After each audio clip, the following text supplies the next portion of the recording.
Hi guys, I hope you are well and keeping safe. My name is Jen Grieves and I've lived with type 1 diabetes for almost 24 years. It's been a hot minute since I last posted a video. I actually had something completely different scripted a few weeks ago, but the situation in the world has completely changed since then, and we are now all dealing with a global pandemic, as we are all too aware, which is coronavirus. It's potentially a funny time to dust off the camera, but like many other people, I am self-isolating at home, and in these very, very strange circumstances, I feel like potentially we all need to connect more than ever, so maybe this is the perfect time to come on here and chat. I am always on Instagram if you want to head over there. It's at Miss Jen Grieves if you fancy saying hi. The situation in the UK, particularly in London where I live, is very serious. I'm not here today to talk about any of that. There's already plenty of information out there, not all of it true, not all of it helpful, so I don't want to add to any kind of fear or worry or panic that anyone may be experiencing. I'm not a doctor, I'm not a medical expert, but what I thought I might chat about today is how I'm personally self-isolating as someone that lives with type 1 diabetes, and what I'm doing in my day-to-day as we adapt to this temporary way of living. I did mention this in a recent Instagram post. We, as people living with type 1 diabetes, have experience of what I call living alone together. We generally are quite alone in what we deal with every day as we try and navigate life, but also navigate everything that comes with living with type 1 diabetes, grappling with our blood sugars, all our insulin doses, and trying to second guess everything that might influence our blood sugars, which is absolutely everything, as you well know, is quite a lonely experience because it's very hard for people without type 1 diabetes to understand. So we have this experience of what this kind of means. I'm not undermining or underplaying the deadly threat that COVID-19 poses on the whole of the population, but this is kind of, I guess, a note of reassurance to start off with. If you are feeling quite worried right now about your health and your type 1 diabetes in these circumstances, we are resilient creatures, we are adaptable creatures, and we are going to get through this if we all do what we can to play our part. And we really also are seeing the best of humanity right now, and I personally am taking great comfort in that. I took the decision to self-isolate almost 2 weeks ago now, and I'm isolating alone in a small flat in London, which is weird. I obviously don't have a garden or anything like that, but I am so grateful that I have a safe space to live and work in while this is all going on. I do normally share this flat with my incredible friend, but as some of you know, she lives with stage 4 incurable cancer, so she took the decision to head up north back to Yorkshire and isolate there, where there is a lot more space for her to do so. There are less cases up there, and also it's obviously much less densely populated than London, so that completely was the right decision for her. But it means it's me, myself and I here, which is absolutely fine. You know, as I say, I wouldn't want to inadvertently pass it on if I am carrying the virus without symptoms. It's for the sake of the greater humanity, and also for our healthcare systems that are under huge, stressful, unprecedented pressure at the moment. And I know a lot of people are in much more stressful and worse situations than I.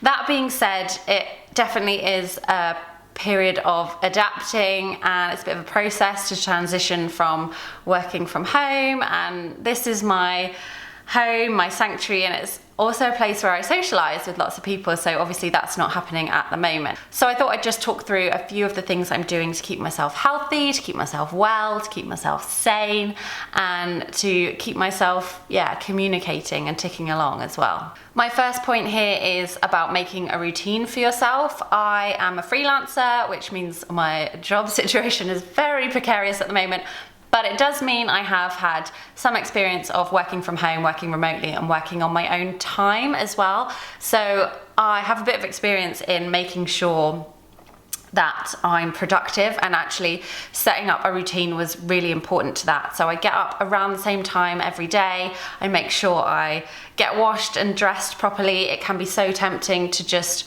roll out of bed and open the laptop, not even that, open the laptop from bed, but I just found that didn't put me in the mind frame of doing work. And also According to my #1 sleep hun, Dr. Matthew Walker, your brain is very fast to make associations with your environment. So if you start working from bed, your brain regards it as somewhere where you are awake and alert rather than resting, relaxing and drifting off to sleep. So it might impact your sleep patterns if you do work from your bed. I know for a lot of my friends in central London, they maybe don't have living spaces where it's possible to work anywhere else, or they have to work in their bedroom but maybe at a desk. But I do think that separation of the space personally is quite important, so that this whole flat isn't just somewhere where I work. I work at that table over there. Even though it's very tempting to sit on the sofa sometimes, I would turn into the size and shape of a sofa if I did that, but more on that in a bit. So yeah, just making sure that I structure my day of working quite carefully to make sure that that desk space is where I work and everywhere else is where I relax. Where my diabetes comes into this is that anything I've read on this current situation from verified sources or sources that I personally trust has stated the importance of keeping your blood sugars within range as much as possible so that your immune system is as strong as it can be and your body's as healthy as it can be, so that you are ready to fight off any infection that you may or may not get. Now, as someone with type 1 diabetes, I know that staying in range is easier said than done a lot of the time. But with that in mind, I do think that establishing a routine is even more important, because if there's one thing that type 1 diabetes loves, it is routine. I personally am very lucky to have a Dexcom CGM, which is gifted as I'm part of their Warrior program. And that's really helped me achieve this because I can see exactly what my blood sugars are up to and where they're headed, more importantly, with one click of my phone. I actually didn't have any Dexcom supplies when I started my isolation, so I was back on finger prick testing for a bit, and my goodness, I've forgotten how to finger prick test. I just kept forgetting to test because I think I'm used to just looking at my phone, and as part of whether I'm scrolling Instagram or checking my email or whatever it may be, I will click into my Dexcom to give my blood sugar a little look while I'm there. So I was doing all the usual and getting sucked into news holes, etc. on my phone, and then just getting up and completely forgetting to test in the morning. So there were a few errors there, but now I'm very gratefully and thankfully hooked up to the Dexcom. Hopefully you've got access to maybe a Libre or something similar, or if you are finger prick testing, you're very used to finger prick testing, so it's less likely that you will forget to test like I have. This leads me on to my next point, which is around food. Now, I'm simply not requiring as much energy from food as normal because I'm not running around London to the gym, to the office, I was going to say, to see my friends, on dates, etc. Normal day-to-day life has all but stopped, so I simply don't need as much energy. So I've cut out any snacks, which again is easier said than done because, as you can see, the kitchen is right there. I'm also someone who practices intermittent fasting. I won't get into that now, but I've been doing that for a year or so, and that really, really helps with my blood sugar stability, so I'm absolutely sticking to that. I love it for a variety of health benefits, but at this time I'm personally finding it very useful for me to keep those blood sugars in range as much as possible. I'm paying even more attention to what I do eat, so making sure I'm getting as many nutrients as possible. I've got lots of protein and veggies in the freezer so they won't go off. And for me personally, a lower carb approach definitely works for my body. I eat carbs, I eat things like sweet potato, I'll get my carbs from fruit, but I'm just being quite mindful that I don't load up on really starchy things because my body simply doesn't need it right now, and I don't function as well if I'm loading up on stodge all the time. So you will know what's best for your body and how your body responds to the foods you eat in terms of your blood sugars. So I think now that we have more time and we are living more slowly because of what's happening, you maybe can pay a bit more attention and hopefully get those sugars in range as much as possible. But equally, don't stress if it doesn't always go right, because that's just part and parcel of living with type 1 diabetes. No one is a perfect diabetic. It's about doing what you can within the circumstances that you are in and being kind to yourself around that. My next point is around movement. I'm someone that is very active, and movement is a huge part of my daily life. I love exercise. Yes, I'm one of those people, but I didn't always love exercise. However, now obviously the gym is out because they're all closed, quite rightly. And so I've been trying to find new ways to incorporate movement into my day-to-day and make sure I sweat for around 45 minutes, maybe 5 times a week while I'm here. I'm not walking as much. In London, I'll easily hit 10,000 steps a day, sometimes 15. But yeah, that's not happening so much here. So I'm making sure I get up from my desk when I am working every hour, just shaking it off, having a little dance to something stupid, bopping around the kitchen while I make dinner. And yeah, I've been doing home workouts that my gym have kindly been sending me, but there's loads and loads of stuff popping up on Instagram at the moment. If a big gym sesh isn't your thing, there's yoga live streams. I've seen dance challenges. There's loads of YouTube channels. Pop Sugar Fitness, ignore the name, is a really good one that I use quite a lot. And also, if you're someone as a type 1 diabetic that has always been quite tentative around exercise because of the effect it has on your blood sugars, maybe this is a safe time for you to start. If you have wanted to start exercising, you can do it in the safety of your own home. You can have all the hypo snacks around that you need. You don't need to worry about what anyone else is thinking. Personally, for me, it's about the mind as much as it is about the body. I focus so much better with my work and my general day-to-day outlook if I am making sure I get that sweat on. My next point might seem obvious, but in this weird time where the days are blending into each other and time is but a construct, a distant memory, I think it's really important to stay in touch with those that you love, those that you care about. As mentioned, I'm isolating alone, which is very strange for someone who generally gets their energy from being around other people and bouncing off other people.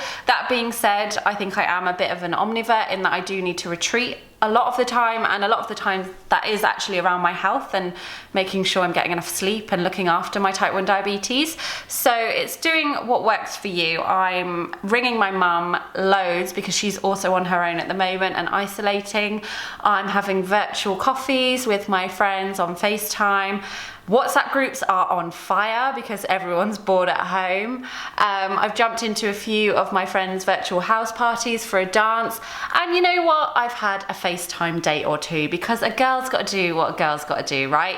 So it's just about being in touch with people, checking in on other people as well, making sure that other people who might be alone or feeling a bit vulnerable are okay. And then there's obviously the online communities as well, which I will come back to in a bit.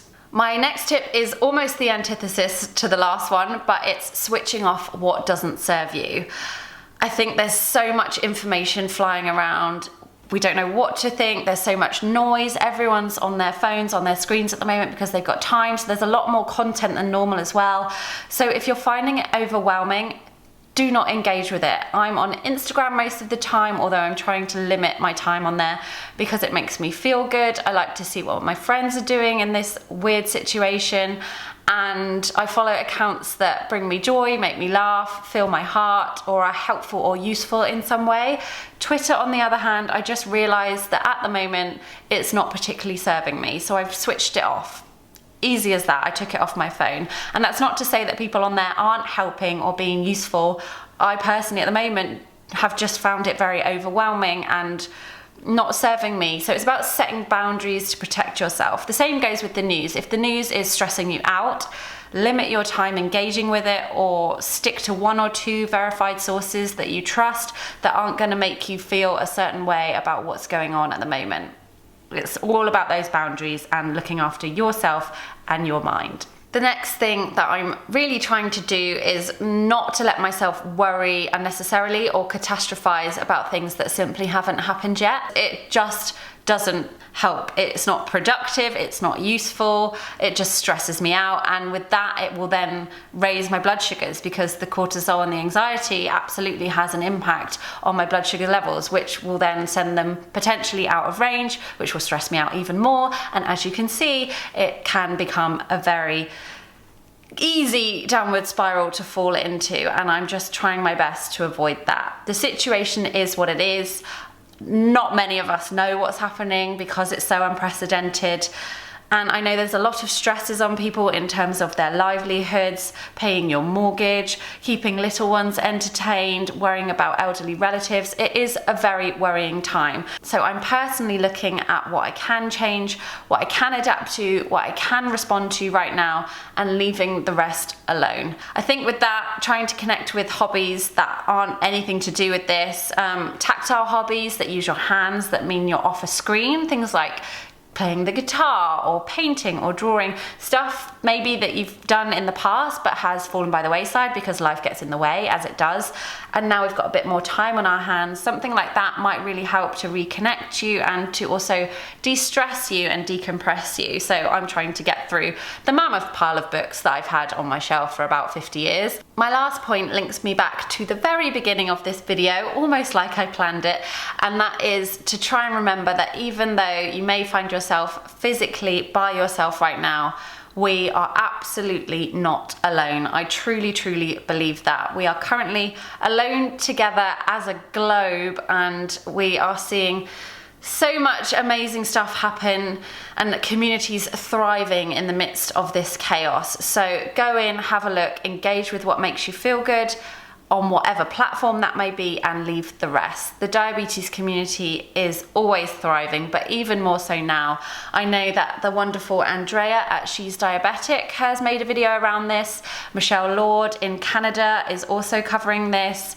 I'm normally on Instagram, as I said, but Twitter might be the one for you. Everyone is entitled to live with their type 1 diabetes in a way that suits them. I've obviously just reeled off everything that I'm doing at the moment, but it may be completely unhelpful to you, and I'm sorry about that if it is, but it doesn't mean that you should live your life with type 1 diabetes in the way that I am. And if what's best for you right now is completely different, or taking care of yourself right now is curling up on the sofa with a movie, with no screens, with a packet of biscuits, so be it. I mean, I definitely am doing that sometimes. So do what you need to do to keep yourself well in this weird time that we find ourselves in. Most of all, stay safe, guys. Look after yourself, look after everyone else in the ways that you can right now, and please stay at home if you can. I hope you enjoyed this video, and I hope to see you, virtually or otherwise, very soon. Take care. Bye.